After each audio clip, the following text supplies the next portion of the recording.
Bom dia, irmãos, graça e paz do Senhor a todos. Que bom estarmos aqui na presença do Senhor. É um grande privilégio poder nos reunir nesses dias, nesses tempos em que muitas igrejas em outros lugares estão desejosas de estar juntas como parte do corpo de Cristo, como parte da comunhão do Senhor, e não podem por restrições de ordem sanitária impostas pelo governo e, obviamente, absolvidas e aceitas pela comunidade por uma questão de absoluto bom senso.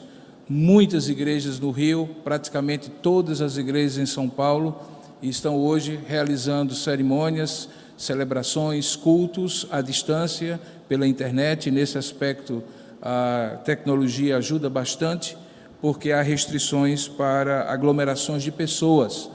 Como conselho da igreja, nós entendemos que nós podemos tomar algumas providências. Você deve ter visto aí os dispensers de álcool gel nas colunas. Eu espero que você tenha feito já bom uso dele ao chegar. Se não fez, você pode fazer em algum momento, não durante o culto, mas não durante a mensagem, mas logo após a mensagem, porque de fato nós estamos na iminência de nos próximos dias ou semanas termos uma aceleração do surto de coronavírus, dessa nova modalidade de vírus que tem alastrado-se pelo país. Não façamos pouco caso disso, não é o caso de entrar em pânico, mas não façamos pouco caso disso.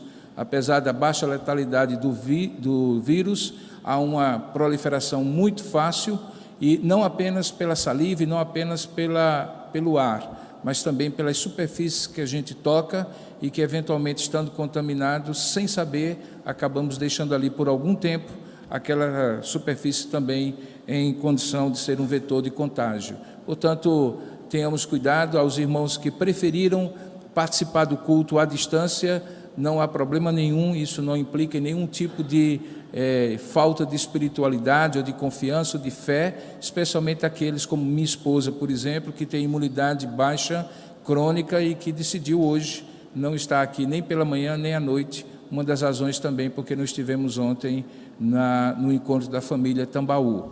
Séfora tem um problema sério de saúde, e por isso nós viemos ontem, melhor, na sexta-feira de madrugada para cá, e ela permanecerá alguns dias aqui em João Pessoa, que tem menos probabilidade de contágio.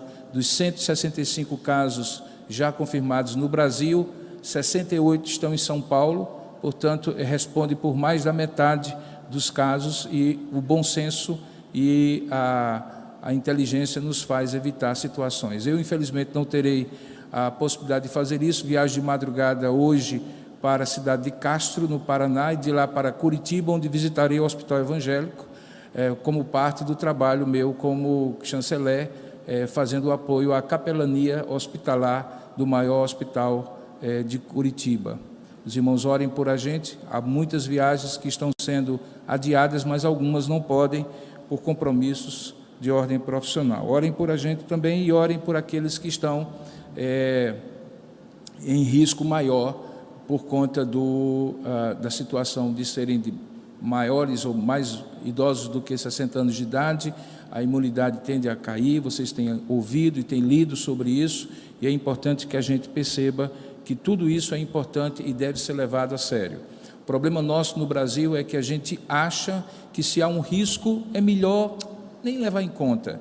E aí, essa é a diferença de países que hoje estão sendo muito assolados pelo vírus, porque pela cultura, às vezes parecida com a nossa, não tem esse cuidado de imaginar que, se existe um risco, a gente deveria evitar e não desdenhar do risco. Muita gente fala, é bobagem isso, bobagem, até que você seja o que vai pegar a gripe ou que vai pegar o vírus, e aí você vê que a coisa não pode ser levada de maneira leve, precisa ser levada a sério mesmo, porém sem pânico.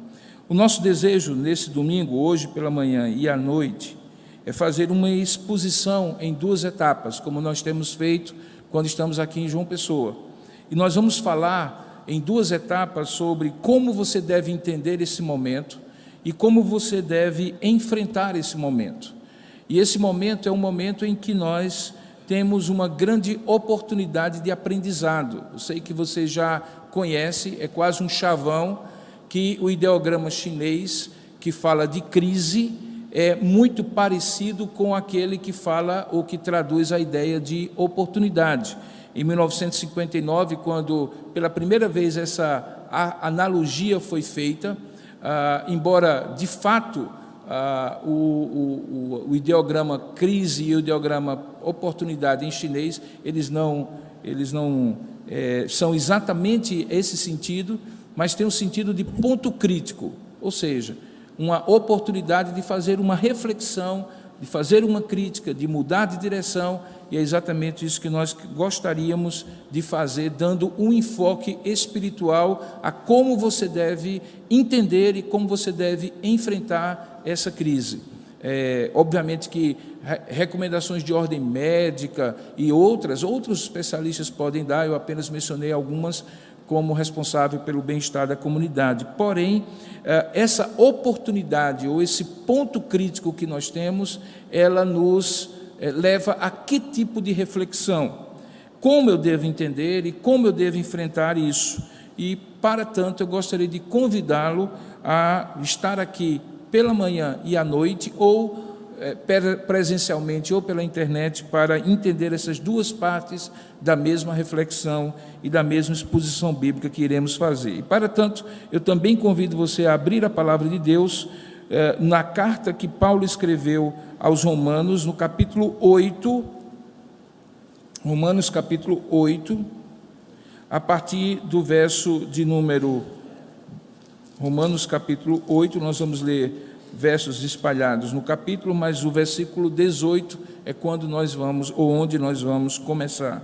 Romanos capítulo 8, verso 18. Porque para mim eu tenho por certo que os sofrimentos do tempo presente não podem ser comparados com a glória a ser revelada em nós. Você pode ler comigo? Porque para mim tenho por certo que os sofrimentos do tempo presente não podem ser comparados com a glória a ser revelada em nós. Agora pule para o verso 26. Também o Espírito, semelhantemente, nos assiste em nossa fraqueza, porque não sabemos orar como convém, mas o mesmo Espírito intercede por nós sobremaneira, com gemidos inexprimíveis. E aquele que sonda os corações sabe qual é a mente do Espírito, porque segundo a vontade de Deus é que ele intercede pelos santos. Sabemos que todas as coisas cooperam para o bem daqueles que amam a Deus, daqueles que são chamados segundo o seu propósito. Vamos ler juntos o verso 28? Sabemos que todas as coisas cooperam para o bem daqueles que amam a Deus, daqueles que são chamados segundo o seu propósito. Senhor nosso Deus, dá-nos a Tua graça e a iluminação do Teu Santo Espírito, quando nos aproximamos da Tua Palavra, lemos a Escritura e desejamos ardentemente que o Teu Espírito ilumine o nosso coração para que possamos entendê-la. Sabemos, ó Pai, que se não for assim, a nossa percepção da Tua Palavra será superficial, humana, racional, e não terá poder algum, ó Pai, de fazer a transformação no nosso coração que só a Tua Palavra tem poder para fazer. Por isso, dependemos de Ti, rogamos a Tua misericórdia, para que possamos ver essa Escritura como o Teu Espírito a inspirou, e aplicá-la como o Teu Espírito iluminar o nosso coração para compreendê-la e aplicar ao nosso coração. Dá-nos essa capacidade sobrenatural, que não depende de mim que vou falar aos Teus filhos, porque não sou nada, assim como eles nada são, mas em Ti somos mais do que abençoados, com toda sorte de ricas bênçãos espirituais nas regiões celestiais em Cristo Jesus, dentre as quais a capacidade de entender a Tua Palavra, conforme o Teu Espírito abre os nossos olhos para compreendê-la. Fazemos isso e rogamos isso, confiados exclusivamente em nome e para a glória de Jesus. Amém. Queridos, quando nós pensamos sobre como enfrentar uma crise, como enfrentar um problema, como enfrentar uma situação desagradável, destruidora, que tem potencial de nos fazer mal, nós normalmente precisamos, no primeiro momento, tentar entender melhor o que é aquilo que está nos afetando. Entender não é necessariamente compreender. Quando nós pensamos em Deus, por exemplo, na nossa relação com Ele, e pensamos que nós não compreendemos Deus, como de fato não compreendemos, é porque nós não entendemos de maneira plena nem Deus, nem aquilo que Ele faz e os propósitos que Ele tem. Porque se compreendêssemos Deus, a própria ideia etimológica da palavra, nós abarcaríamos, nós compreenderíamos tudo que Ele é, tudo que Ele faz, de acordo com a plenitude do conhecimento que só Ele tem, como Deus absoluto que só Ele é. Nós não compreendemos Deus. E frequentemente não compreendemos por que as coisas acontecem como acontecem e quais são os propósitos dele por trás dessas coisas que acontecem de maneira que nós não entendemos completamente. Isso não significa dizer que nós não podemos conhecer, nem que seja parcialmente, quem é Deus e aquilo que Ele quer fazer, ou os propósitos dele. Esse conhecer parcialmente só é possível porque Ele existe e se revela para nós. E na medida em que Ele se revela e ilumina o nosso entendimento para que entendamos essa revelação, então nós podemos conhecer parcialmente quem é Deus e o que Ele está fazendo.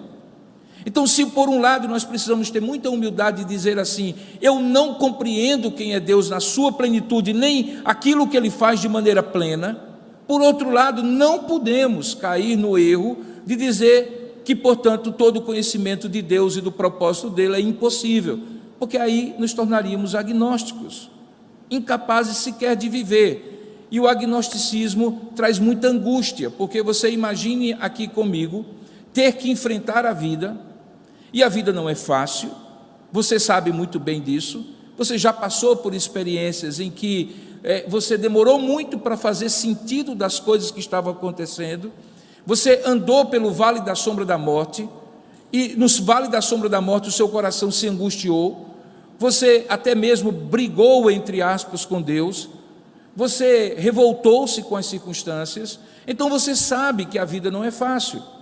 Agora, ela se torna muito pior de ser enfrentada quando, no meio do caos, você não tem a mínima esperança, o mínimo conhecimento, a mínima confiança de que existe alguém que controla aquele caos, por mais caótico que ele se apresente para você naquele momento.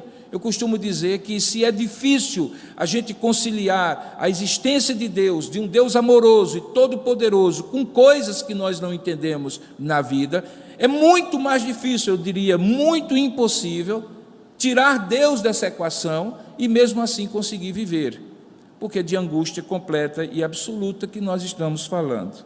Então, como entender? Como entender? É preciso, em primeiro lugar, entender que, desde sempre, em toda a eternidade, Deus soberano, poderoso, imutável, sábio, amoroso, bondoso, onipotente, onisciente, este Deus, que é impossível de ser descrito plenamente, Ele decretou todas as coisas. Para nós que somos reformados, calvinistas, nós cremos piamente no eterno decreto de Deus.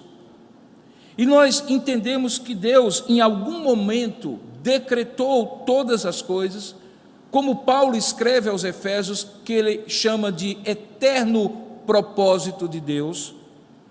e que significa que ele determinou ou ordenou todas as coisas, para que todas as coisas expressassem o caráter de quem ele é e a vontade por meio daquelas coisas do que ele tem para todas as coisas. Portanto, quando nós falamos em decreto, de um modo geral, decreta quem pode, decreta quem sabe, decreta quem tem poder para decretar, decreta quem é soberano, decreta quem é capaz de dar sentido a algo ou a algumas coisas, e é isso exatamente que Deus é, de modo absoluto. Ele, portanto, decreta todas as coisas, e por intermédio das coisas que ele decreta, ele expressa quem ele é e expressa o que ele quer. A criação faz parte do decreto de Deus. Lá na eternidade, quando não havia absolutamente nada a não ser Deus, ele decretou criar todas as coisas. A criação faz parte do decreto de Deus. Por mais impossível que seja para a gente imaginar um dia quando nada havia a não ser Deus, nesse dia, entre aspas, quando nada havia a não ser Deus, Deus decretou que todo o restante houvesse, e aí ele criou todas as coisas. Portanto, a criação faz parte do decreto de Deus, e você como criatura, e a raça humana como criatura, e os anjos como criaturas, e todos os seres visíveis e invisíveis, só existem porque Deus decretou que eles existissem. A opção a isto é acreditar que tudo veio do nada, como se isso fosse possível, e que todas as coisas subsistem de maneira aleatória, de modo que não existe nem ordem, nem propósito em nada, nem na minha existência, nem na própria existência de qualquer coisa do universo, ou se existir algo fora do universo, de algo fora do universo. Entre acreditar que todas as coisas existem porque existem, sem nenhum tipo de explicação, ordem ou propósito, e acreditar que alguém que não existia, ou melhor, alguém que sempre existiu, fez todas as coisas que não existiam e passaram a existir, porque ele decretou que existiria. Então a criação é decreto de Deus. Ele criou todas as coisas de uma vez só. Deus não está criando coisas hoje. Na verdade, nós não poderíamos dizer que nós inventamos algo. Na verdade, nós descobrimos algo que, tendo sido criado por Deus, com os desdobramentos todos daquilo que Ele criou, eventualmente o ser humano descobre como fazer do algo criado algo diferente. Por isso Deus nos deu criatividade, que faz parte da imagem de Deus em nós. Deus, portanto, criou todas as coisas, a criação é eterno decreto dele. Nós só podemos supor duas possibilidades: que Deus criou todas as coisas sem dar a elas nenhum sentido e nenhum propósito, criou como um menino cria um Lego para depois desfazer e fazer outra coisa e brincar com os pedacinhos, ou então Deus criou todas as coisas de uma vez por todas com algum propósito. E aí que entra o caráter de Deus. Se Deus criou todas as coisas como um Lego e foi fazendo e desfazendo, brincando com o seu poder criativo, este Deus não é bom, porque Ele está lidando com as coisas sem nenhum tipo de relacionamento, de amor, de cuidado, de proteção, de direção sobre essas coisas. Mas esse não é o Deus que a Bíblia revela. O Deus que a Bíblia revela é um Deus que cria todas as coisas com algum tipo de propósito. E aí vem um segundo aspecto do decreto de Deus, que é a providência. O que é a providência? É a maneira pela qual Deus mantém aquilo que Ele criou e dá sentido àquilo que Ele criou, e esse sentido chama-se propósito. E aí nós chegamos ao texto que nós lemos. O texto diz que sabemos, é uma constatação, verso 28, que todas as coisas cooperam para o bem daqueles que amam a Deus, e veja, coisas aqueles que são chamados segundo o seu propósito. Nós estamos, portanto, exatamente naquela segundo aspecto do decreto de Deus, que é a providência. Portanto, tentar entender qualquer coisa na vida precisa passar pelo fato de que Deus criou todas as coisas com algum propósito e Ele mantém e governa essas coisas para cumprir este propósito. Se eu perder isso, eu perco qualquer possibilidade de compreender a realidade. Eu vou precisar de outras lentes para compreender a realidade. Essas lentes não vão me servir.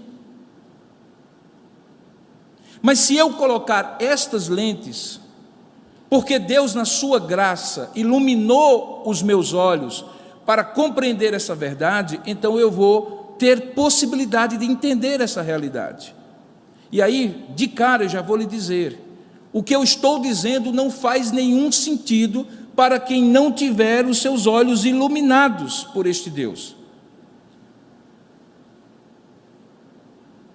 Portanto, antes que eu prossiga, é preciso que você pare e diga assim, que é difícil, que algumas vezes é inaceitável, que certamente é incompreensível em muitos aspectos, tudo bem.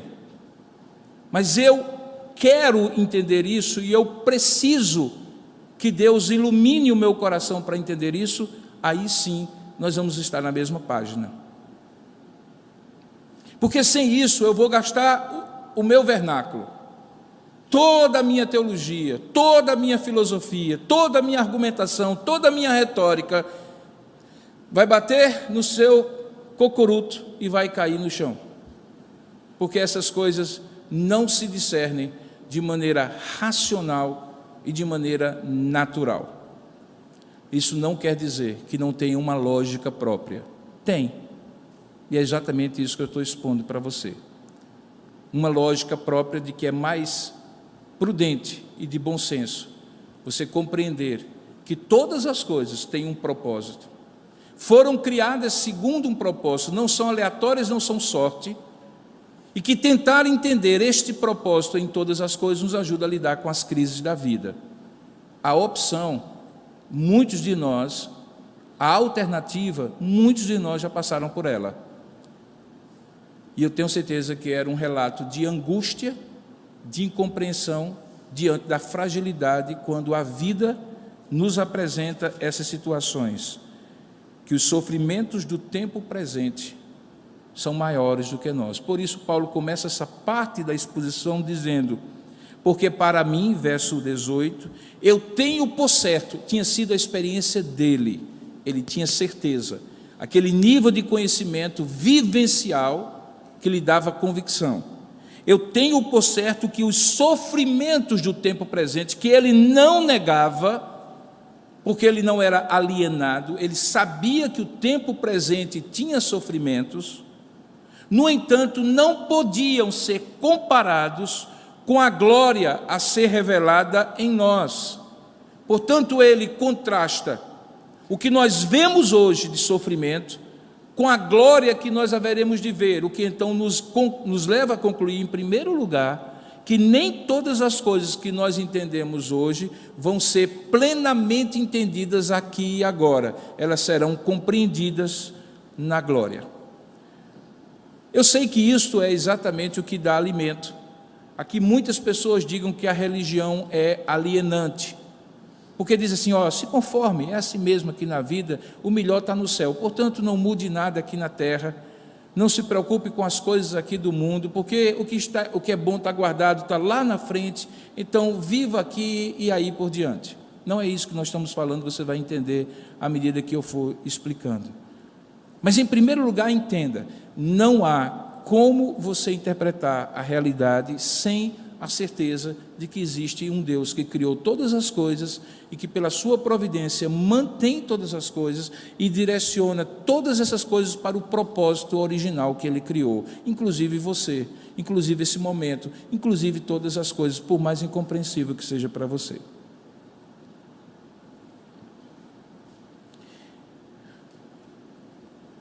Quando você pensa assim, então você imediatamente precisa comparar como deveria ser, desde o começo, com o que você vê hoje.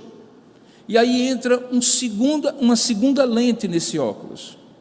É que apesar deste homem ter sido criado, por um lado, a imagem de Deus com um propósito, Deus deu a este homem originalmente, não hoje, mas originalmente, a possibilidade de cumprir este propósito ou voluntariamente, por sua livre agência, descumprir este propósito. Eu costumo dizer que havia duas opções. Deus criaria este homem com absoluta impossibilidade dele errar, ou com relativa possibilidade dele errar. Se ele tivesse criado este ser humano com absoluta impossibilidade de errar, este homem o adoraria, o serviria e o amaria para sempre, sem nenhum intercurso, sem nenhum problema, sem nenhuma intercorrência, sem nenhuma dificuldade. Mas que valor há quando alguém, tendo a possibilidade de não adorar, adora, de não servir, serve? Que valor há quando você tem que obrigar alguém a fazer alguma coisa e ele não faz por reconhecimento, por gratidão, por devoção, por piedade, por amor? E é por isso que Deus então criou este ser humano com uma relativa possibilidade de errar o alvo e de dizer: não, eu não quero o teu propósito na minha vida. Adivinha o que aconteceu? Exatamente isso que você já constata na sua própria vida e na realidade que lhe cerca. Este ser humano resolveu rebelar-se contra esse Deus. Então, se por um lado o seu óculos precisa ter a lente da criação como parte do decreto de Deus, o seu óculos também precisa ter a outra lente da queda como decisão deste homem de rebelar-se contra Deus. Se você me perguntar agora por que Deus criou dessa forma, podendo evitar de ter criado dessa forma, espera um pouquinho, quando nós dois morrermos, nós vamos perguntar juntos a Deus. Porque todas as coisas que você parar para pensar e perguntar por que Deus fez assim e não assado, você vai esbarrar na sua limitação, porque Deus a gente não compreende, a gente conhece aquilo que Ele dá a se revelar. E nem tudo que Ele é, ou quem Ele é e qual o propósito dEle, Ele revelou completamente. Há partes que estão encobertas e que você vai conhecer somente depois. Ah, mas eu preciso saber de todos os detalhes para poder confiar, crer, adorar, amar e servir. Conversa fiada. Você até casou sem conhecer direito o seu cônjuge, como é que você diz isso com Deus? Você até gerou um filho sem saber se ele seria como você imagina que ele seria.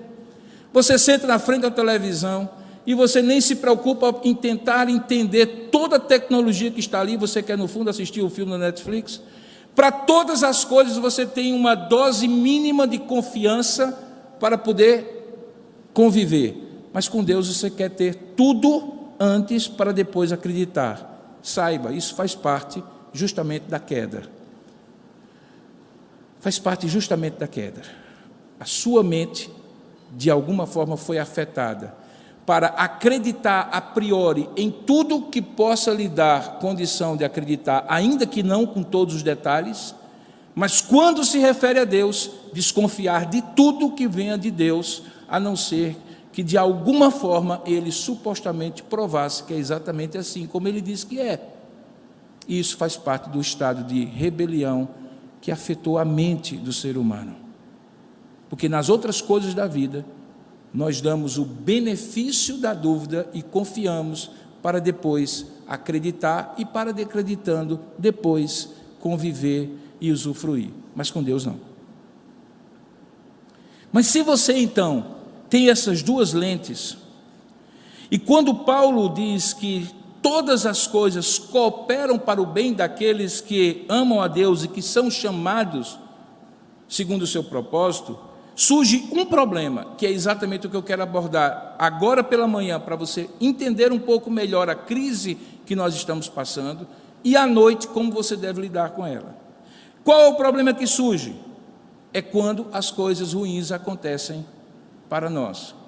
Porque quando as coisas boas acontecem, ninguém reclama. Imagina só, está tudo indo bem na sua vida e alguém diz, é porque Deus está lhe abençoando. Se você crê ou não, você não devolve o pacote junto com a embalagem, que é Deus, e o pacote, que é a bênção ou o bem-estar que você recebeu, e diz assim, com essa embalagem eu não aceito. Eu não quero dinheiro, eu não quero saúde, eu não quero bem-estar, eu não quero relacionamentos, harmonia, essas coisas todas. Se eu tiver que acreditar que isso vem de Deus, então essas coisas todas eu não quero. Você não faz isso, faz? Eu também não. Eu aproveito, eu usufruo. Porque coisas boas, quando vêm para nós, nós entendemos como providência de Deus. Mas temos uma dificuldade tremenda quando coisas ruins acontecem para nós, ou eu diria assim, coisas desagradáveis acontecem para nós. Porque aqui você precisa qualificar melhor o seu entendimento das coisas. Nem tudo aquilo que é desagradável é ruim. A gente aprende isso cedinho quando é criança, quando mamãe e papai dizem para a gente, vamos tomar a vacina. Todo mundo diz, oba, vamos tomar a vacina. É assim? Não. É desagradável, dói, é dolorido. Quando alguém limita a gente e diz, está na hora de dormir, não pode comer essa comida ainda.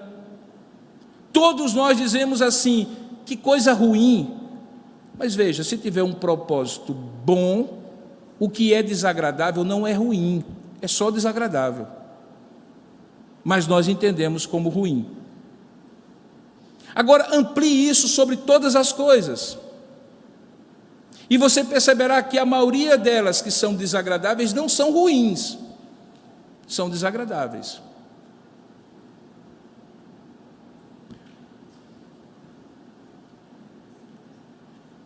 Como é que você pode compreender então essas coisas desagradáveis? De três maneiras. A primeira delas é limitando o poder soberano de Deus ao dizer assim, essa aqui não estava no controle de Deus, aconteceu e fugiu ao controle dele. É a posição chamada finitismo. Você limita Deus para poder entender por que coisas ruins aconteceram com você, quando na verdade Deus é bom e só coisas boas deveriam acontecer com você. Então, como você não redefine que coisas ruins podem ser boas, embora sejam desagradáveis, então o que você faz? Você limita na outra ponta. E qual a outra ponta? Não, essa parte aqui fugiu de Deus. Deus não estava no controle. Deus depende que eu queira. Deus depende que eu aceite. Deus depende que eu faça, e se eu não fizer, então ele fica limitado. Deus não vai fazer isso contra a minha vontade. Aí você apequena Deus para ele caber na crise que você tem que enfrentar direitinho.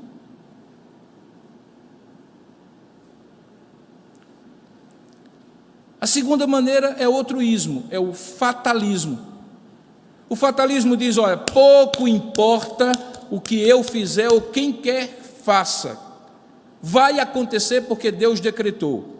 Não existe responsabilidade humana, as pessoas não colhem aquilo que plantam, aconteceu porque tinha que acontecer, ninguém morre de véspera, quando tem que acontecer, acontece, tem um dia certo, uma hora certa, um jeito certo, já está escrito, acabou, pronto. Para alguns isso é sinônimo de conforto, mas para outros é sinônimo de uma grande agonia, Porque aí tem um conflito.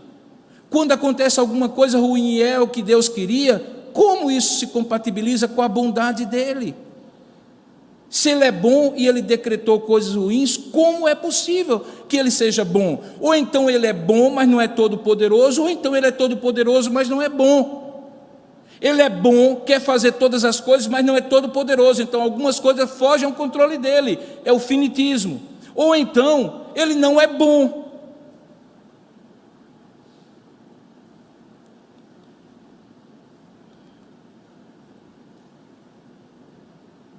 Perceba que quando a gente olha para o texto, Paulo tem uma outra perspectiva. E a perspectiva dele nos dá 4 recomendações que eu gostaria que você guardasse aí na sua mente. A primeira delas, olhe cada caso como um caso. Olhe para trás. Não, estou falando da sua vida, não é olhar para trás aí da pessoa que está ao seu redor, não. Olhe para trás, a sua vida. Lembre de qualquer grande crise ou situação adversa que você passou.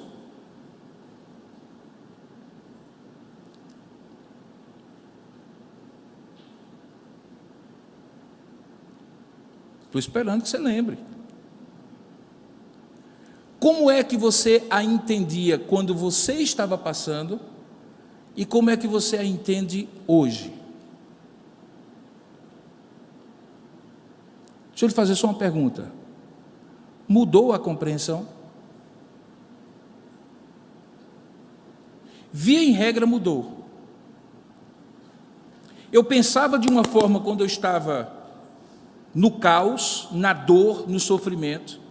Alguma coisa evoluiu e eu compreendi melhor, e hoje eu olho e digo assim, sabe que apesar de eu continuar achando que foi muito ruim, que eu sofri muito, que foi muito dolorido, porém hoje eu já consigo ver algum propósito, alguma coisa boa, alguma lição, algum ensinamento, alguma evolução, alguma maturidade, algum crescimento na minha vida que eu não conseguia ver naquele momento. Paulo está dizendo assim, olha, tenha por certo que os sofrimentos do tempo presente não podem ser comparados com a glória a ser revelada em nós. Ele estava falando do que você passa hoje e da maneira como você vai compreender de maneira plena no futuro. E aí ele diz assim, olha, existem fraquezas, verso 26, eu e você passamos por ela, e nem sabemos como lidar com elas, nem mesmo em oração, porque não sabemos orar como convém. Existe uma paralisação, um sofrimento, no sofrimento que é a incompreensão daquele momento, e não é problema não, crente passa por isso, descrente passa por isso, gente madura passa por isso. Essa semana eu estava conversando com um dos mais consagrados jornalistas do Brasil, 72 anos. Se a ética me permitisse eu dissesse o nome, você ia saber quem ele é. E quando eu estava conversando com ele, em dado momento, ele falando um pouco do trabalho dele, eu falando um pouco do meu trabalho atualmente, a gente compartilhando alguma coisa, ele que não é crente, em dado momento ele disse assim, eu posso abrir o meu coração com o Senhor? Um homem com 72 anos e um outro com 54, e quando esse mais velho diz, olha, eu posso abrir o meu coração, um milagre aconteceu, porque saiba de uma coisa, uma pessoa muito mais velha do que você, naturalmente vai olhar para você e vai dizer assim, eu não sei se ele vai entender, então não vou nem falar. Mas aí ele em algum momento disse, eu posso abrir meu coração com o Senhor? Eu disse, pode. Eu perdi um filho quando eu tinha 26 anos de idade. E ele contou a sua dor. Veja, ele tinha 72. Perdeu quando tinha 26. Ele era um menino, me permita dizer isso aos que têm 26, diante dos 72 anos que ele tinha. Todo esse tempo havia passado. Ele tinha se tornado uma pessoa muito capaz, muito reconhecida, de sucesso, rico, e agora diante de outro homem, tanto tempo depois ele dizia assim, eu continuo sem entender porque que Deus tirou o meu filho, mas uma coisa eu sei, Há coisas que eu precisei aprender desde lá, que eu não teria aprendido se eu não tivesse perdido meu filho. Isso é regra? Não, queridos. É a experiência dele. É o caso dele. Mas me serve como argumento para dizer, sim, querido, o que você passa hoje não é necessariamente explicado plenamente pela sua compreensão e capacidade emocional de lidar hoje. Paulo está dizendo basicamente assim, olha, olhe caso a caso. Porque se você olhar caso a caso, você vai descobrir que, embora não seja uma regra fixa, há um certo padrão na maneira de Deus se relacionar com você, se você é filho da aliança. Eu vou dizer qual é o padrão. Deus lhe dá a prova primeiro e a lição depois. É diferente da escola. Na escola você aprende a lição para depois fazer a prova. Na vida você passa pela prova para depois aprender a lição. Porque tem certas lições que você não aprende se não tiver prova.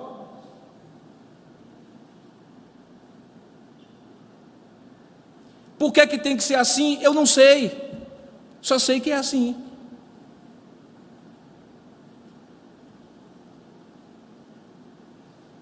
E nesse padrão, todas as vezes que você olhar para trás, identificar um caso como esse, isso vai lhe servir de certo conforto para você entender que no caso agora, talvez você não vá compreender agora, mas há uma lição envolvida, e se você tiver de perder tudo, lembre do que eu falo para você, perca tudo, mas não perca a lição, porque se você perder a lição, além de ter perdido tudo, aí sim você terá perdido tudo. Isso não significa que Deus nos deve coerência. Você entende? Isso não significa que Deus vai fazer sempre da mesma maneira, do mesmo jeito. Há alguns momentos que eu peço para Ele curar, Ele cura. Há outros momentos que eu peço para Ele curar e Ele deixa morrer. Ele não me deve coerência, porque Ele conhece e decretou, antes de conhecer, todas as coisas que eu não tinha a mínima ideia de como é que serão. Eu faço isso com os meus filhos, você faz isso com os seus filhos, querido. Ele quer todos os detalhes e você dá o que ele pode compreender ou o que ele precisa compreender naquele momento. Depois você explica aos pouquinhos, e ele vai entender aos pouquinhos. Ora, se eu faço essa pedagogia com os meus filhos, e você também, Deus não saberia fazer ainda melhor com cada um de nós? Ele não me deve coerência. Ele deve coerência a Ele mesmo. Há algumas coisas que Deus não faz. Ele não faz nada que não glorifique o seu nome. Ele não faz nada que não revele o seu caráter. Ele não faz nada que não atenda ao seu propósito. Ele não faz nada que não seja coerente com o seu caráter. Isso é coerência interna de Deus, mas não coerência para dar satisfação a você e muito menos aos demais.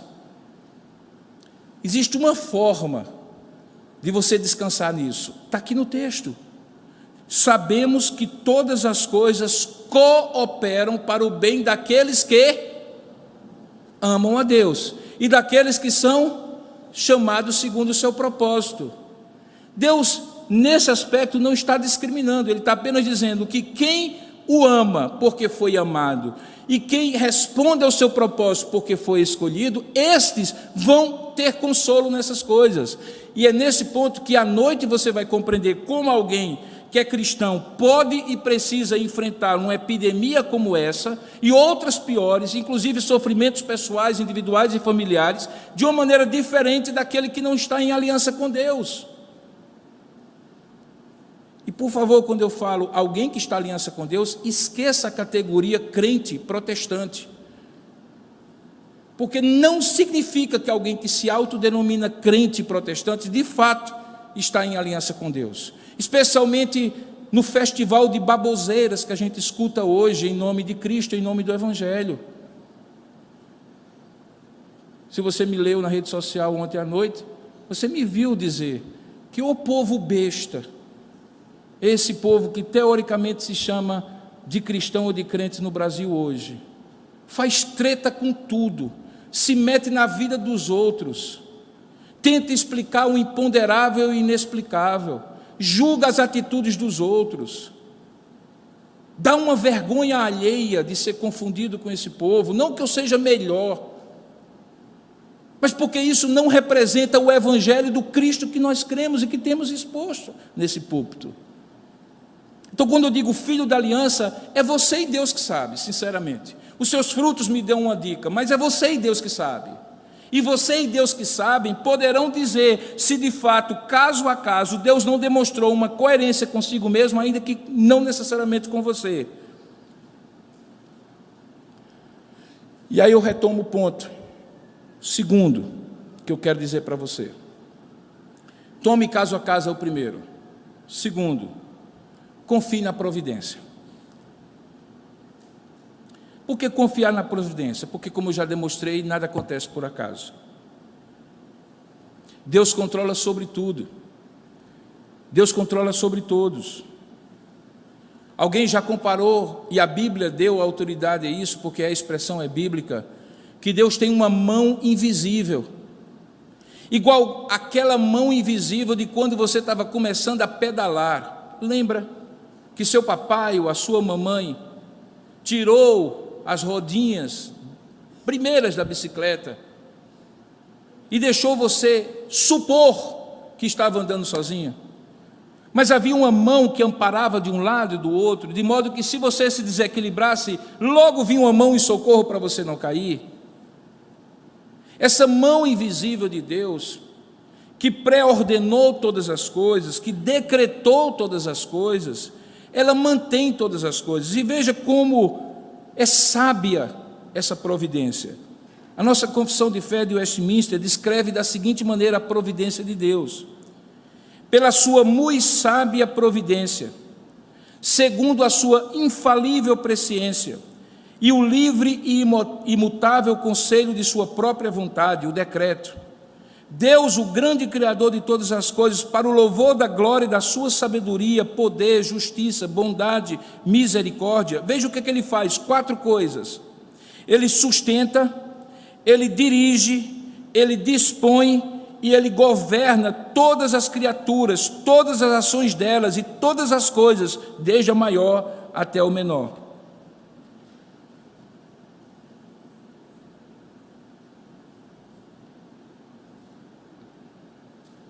Mas veja como ele faz isso. Ponto 3 dessa mesma capítulo 5 da Confissão de Fé diz assim: na sua providência ordinária, Deus emprega meios, instrumentos, para operar com eles, embora seja livre para operar sem eles, sobre eles e contra eles. Em outras palavras, Deus está dizendo aqui que Ele faz o que Ele quer, com você, em você, por seu intermédio e algumas vezes apesar de você e contra você. E faz isso com cada ser que Ele criou, e com a completude de todas as coisas que Ele criou. Vou ousar, até mesmo com aquilo que os homens criaram, baseado naquilo que Deus criou. Mesmo assim, Deus tem todo o controle. Ele pode usar essas coisas, pode não usar, pode até usar contra essas coisas, da maneira como Ele quiser e para cumprir o seu propósito. Efésios capítulo 1, verso 11, tem uma expressão que eu acho gloriosa. Ele diz assim, que Deus fez todas as coisas segundo o beneplácito da sua vontade. Essa expressão é mais ou menos parecida com aquela que um dia perguntaram ao ex-presidente Jânio Quadros, e quem é de mais idade deve lembrar da expressão, quando alguém perguntou por que ele havia feito alguma coisa, ele disse: filo porque quilo. Fiz porque quis. Deus é o único que pode dizer: eu fiz porque quis. Porque como a sua vontade é boa, santa, tudo o que Ele quer, portanto, tudo o que Ele faz, é para a glória do seu nome e para o bem daqueles que amam a Deus e que são chamados segundo o seu propósito. Há coisas que Ele faz para punir, sem dúvida. Há coisas que Ele faz para castigar, sem dúvida, não como eu castigo, como só Ele faz. Há coisas que Ele faz para disciplinar, sim, mas todas as coisas, ao final, serão para o louvor da sua glória e para o bem daqueles que amam a Deus e que são chamados segundo o seu propósito. O salmista diz assim: foi bom, hoje eu sei, ter sido afligido na minha mocidade e ter suportado o jugo do Senhor nos meus primeiros dias. Naquele momento ele não entendia, depois ele dizia: foi bom, eu merecia. Mas não é assim que a gente chega à conclusão quando a gente olha para a nossa infância e lembra das surras que a gente levou e que hoje estão proibidas, e com exceção daquelas que foram por absoluta violência e crueldade de alguém que nos surrou, aquelas que não foram para o nosso bem, aquelas surras silábicas. Você conhece a surra silábica? É aquela que pega o menino e faz assim: você sabe por quê? Aquelas curvas silábicas. Hoje fez gente de bem. A Bíblia ensina isso.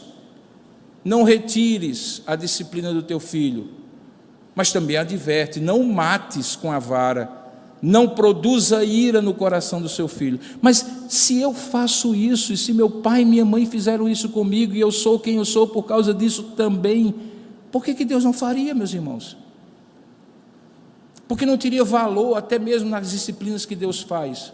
Pelo contrário, o apóstolo Pedro até diz assim: olha, vocês têm que pensar direitinho, porque quem não está debaixo da disciplina do Senhor deve desconfiar se é filho. Porque todo pai que ama, disciplina. E quando alguém é filho e está sem disciplina, pode pensar se não é filho por acaso. Porque eu não disciplino o seu filho. Quem tem que disciplinar é o pai. Se eu sou filho de Deus, quem tem que me disciplinar é o pai. Perceba, portanto, que Ele dirige, Ele preserva, Ele governa e Ele provê todas as coisas. Isso é providência. Por conta disso, irmãos, quando essas coisas começam a acontecer de maneira global, e eu estou concluindo, nós ficamos com dois caminhos possíveis. O primeiro deles é a gente tentar buscar explicações sem essa lente da Escritura. E elas serão sempre explicações parciais e insuficientes. E a parcialidade e insuficiência das explicações decorre do fato de que nós temos uma miopia para ver a realidade. E essa miopia produz angústia, porque a pior coisa do mundo é você estar diante de algo que você não conhece e não consegue ver. Mas há uma outra alternativa, que é o entender tudo isso da perspectiva de Deus e entender como é que eu posso lidar com tudo isso. Hoje à noite, nós vamos aprender juntos a como lidar, e eu vou usar dois instrumentos para você, duas colunas, duas avenidas, uma, a Escritura Sagrada, novamente, não pode ser outra, e a outra, a história de como os cristãos em outros tempos enfrentaram situações como essas. Os cristãos raiz mesmo, aqueles que, por exemplo, no ano de 276, em pleno Império Romano, enfrentaram a maior peste que se abateu naquele século, e que matava 5.000 pessoas por dia no Império Romano. Registro histórico. E aí o imperador decreta um decreto dizendo assim, que todos os povos do império deveriam olhar para os cristãos para se inspirar como eles enfrentavam a peste. O que esses homens e mulheres de Deus do passado têm para nos ensinar? nós vamos caminhar juntos hoje à noite. Como lidar com essa situação? Eu gostaria apenas que você saísse daqui com um propósito. Suplique a Deus por sabedoria para saber como enfrentar. Nós não temos detalhes sobre o caminho.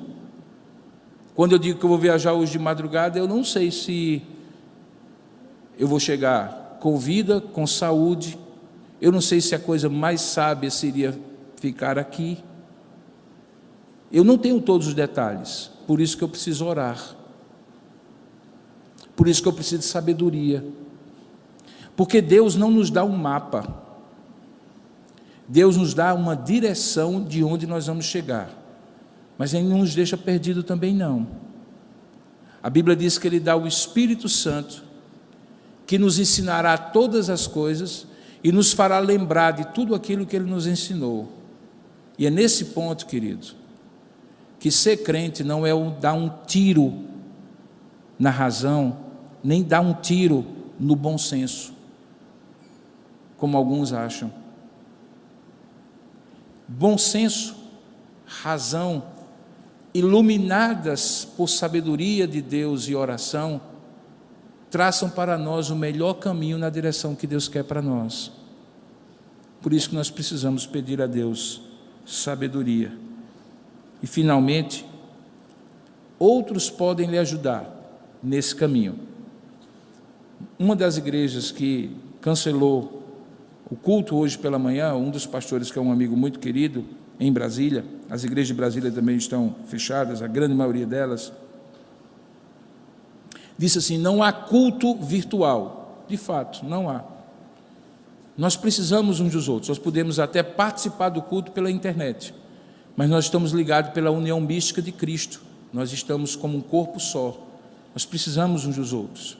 E deixa eu lhe dizer, no passado, a igreja nos ensinou como lidar com situações assim. E no presente, nós precisamos de apoio mútuo e de ajuda mútua.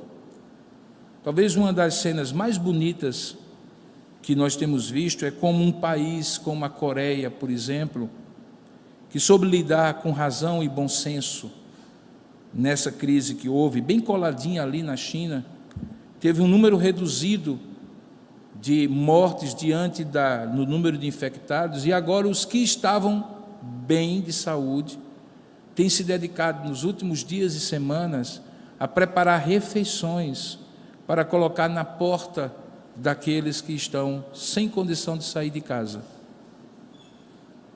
E o fazem por um único propósito, de ajudar, porque o ser humano feito à imagem e semelhança de Deus, uma vez iluminado e impulsionado por Deus, é capaz de expressar o caráter de Deus, mesmo quando ele eventualmente não crê em Deus.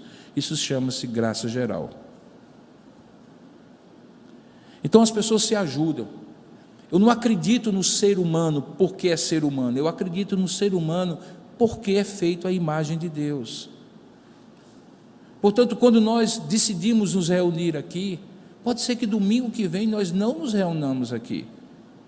Se a crise chegar a nós, talvez nós tenhamos a mesma decisão, porque a minha responsabilidade do conselho é cuidar de vocês. Mas numa epidemia como essa, uma das coisas mais importantes é quando a gente não pensa somente na gente, é quando a gente pensa no outro, porque quando eu lavo as mãos, eu não estou pensando apenas em eu não me contaminar, mas eu estou pensando também em não contaminar os outros, porque eu nem sei se estou infectado, eu não sei se eu me peguei aqui em superfície. Ontem no voo de madrugada, quando eu abaixei a mesinha para a refeição, se é que aquilo pode ser chamado de refeição, a mesa estava emporcalhada, porque as companhias aéreas não estão tendo tempo nem de limpar, já não tinham, e agora é que não tem mesmo. Entrar no aeroporto de Guarulhos ontem para pegar o voo foi um exercício de fé, porque era mais arriscado para a Cefra ficar em São Paulo do que arriscar aquelas 3 horas de voo. Mas a coisa mais interessante é que quando nós colocamos o lanche, antes de lanchar, eu peguei o álcool gel, lavei as mãos, limpei, comi aquilo que se chama lanche lá por eles, e espalhei um pouquinho na mesa. Porque, queridos, é um gesto tão simples. As pessoas se ajudam quando não pensam apenas em si mesmas, quando pensam no próximo. E é nesse ponto que, se há alguém que deveria dar o primeiro exemplo disso, somos nós, cristãos. Mas, infelizmente, às vezes, os abraços vêm dos ateus. Os cristãos apenas criticam. Que Deus nos dê misericórdia para entender essa crise. Hoje à noite, nós vamos compreender juntos como lidar com ela. Senhor, nosso Deus e nosso Pai, dá-nos sabedoria e graça, muito o que o Teu povo precisa aprender e compreender segundo a Tua vontade. Nos ajuda, ó Deus, nos ajuda, Senhor, a compreender todas as coisas, a entender como expressões do Teu caráter por meio da Tua providência. Que o nosso coração rebelde, humano, pecaminoso, não nos leve a tentar compreender e, por não compreender todas as coisas, nos rebelar contra o Teu eterno decreto, a Tua providência e a Tua vontade na nossa vida. Pelo contrário, nos ajuda a, com humildade, reconhecer que temos limitações e que confiar em Ti é sempre o melhor caminho diante das incertezas e crises da vida. Ajuda-nos à noite, se aqui estivermos, ou participarmos pela internet. Ajuda-nos, ó Pai, a aprender, segundo a Tua palavra, a lidar com essa situação, biblicamente, espiritualmente, como Tu queres. É o que nós oramos em nome de Jesus. Amém, Pai.